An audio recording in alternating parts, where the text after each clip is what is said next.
ایران نے اسرائیل پر ایک مرتبہ پھر جوابی میزائل حملے کر دیے۔ قابل صہیونی ریاست کا شہر تل ابیب دھماکوں سے گونج اٹھا۔ دیگر شہروں میں بھی سائرن بج اٹھے جبکہ شہریوں نے بنکروں میں پناہ لی۔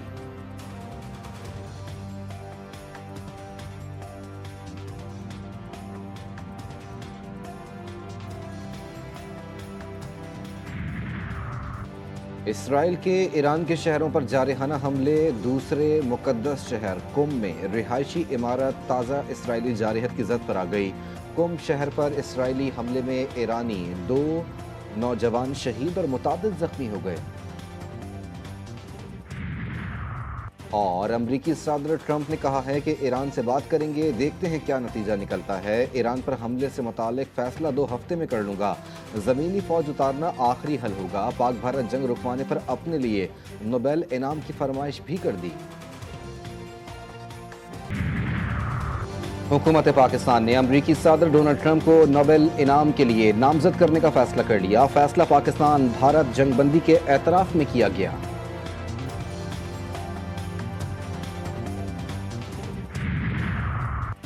جنیوا میں ایران اور یورپی ممالک کے مذاکرات بے نتیجہ ختم۔ ایران پر امریکہ کے ساتھ سے بات چیت جاری رکھنے پر زور۔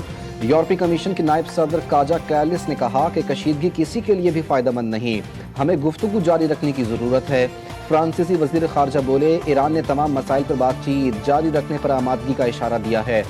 برطانوی وزیر خارجہ ڈیوڈ لیمی کا کہنا تھا کہ یہ ایک خطرناک لمحہ ہے، تنازع علاقائی طور پر بڑھنا نہیں چاہیے۔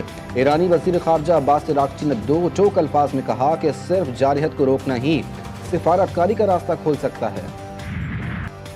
ایران اسرائیل جنگ بندی کی کوششیں۔ اقوام متحدہ کی سلامتی کونسل کا اہم ہنگامی اجلاس۔ سیکرٹری جنرل انتونیو گوتریس کا فوری جنگ بندی کا مطالبہ۔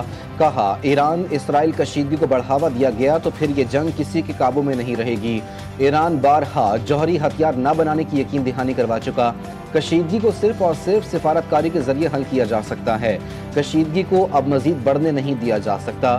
Director general IAEA Rafael Grossi نے کہا کہ ایران کے جنوبی ایٹمی پلانٹ بو شہر پر اسرائیلی حملہ علاقائی تباہی کا باعث بن سکتا ہے۔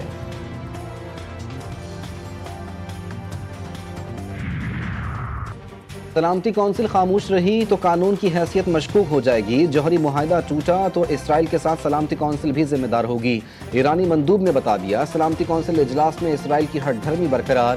اسرائیلی مندوب نے کہا کہ ایران پر حملے نہیں روکے جائیں گے۔ امریکی نمائندے نے مشرق وسطی میں کشیدگی کا ذمہ دار ایران کو ٹھہرا دیا۔ نمائندہ چین نے خبردار کیا کشیدگی بڑھنے سے خطے کے دیگر ممالک بھی متاثر ہوں گے۔ روس کے نمائندے کا کہنا تھا کہ اسرائیل نے جج بن کر خود مختار ملک ایران پر حملے شروع کر دیے۔ پاکستان کے مستقل مندوب عاصم افتخار بولے مشرق وسطی میں جنگ کے خطے میں خطرناک اثرات مرتب ہوں گے۔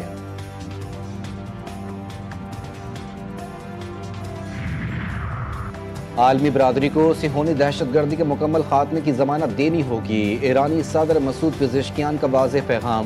اسرائیلی جارحیت کا غیر مشروط خاتمہ مسلط کردہ جنگ ختم کرنے کا واحد راستہ ہے۔ ہم نے ہمیشہ امن، سکون اور استحکام کی کوشش کی۔ موجودہ حالات میں مسلط کردہ جنگ کا واحد حل یہ ہے کہ دشمن کی جارحیت کو بلا شرط روکا جائے۔ ہماری جوابی کارروائیاں نہ صرف زیادہ سخت ہوں گی بلکہ دشمن کے لیے انتہائی افسوسناک بھی ثابت ہوں گی۔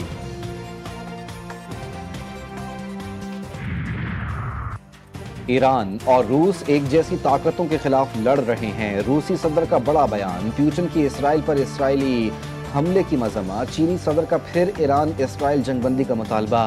چینی صدر نے 4 تجاویز پیش کر دی۔ کہتے ہیں شہریوں کا تحفظ ترجیحی طور پر یقینی بنایا جائے۔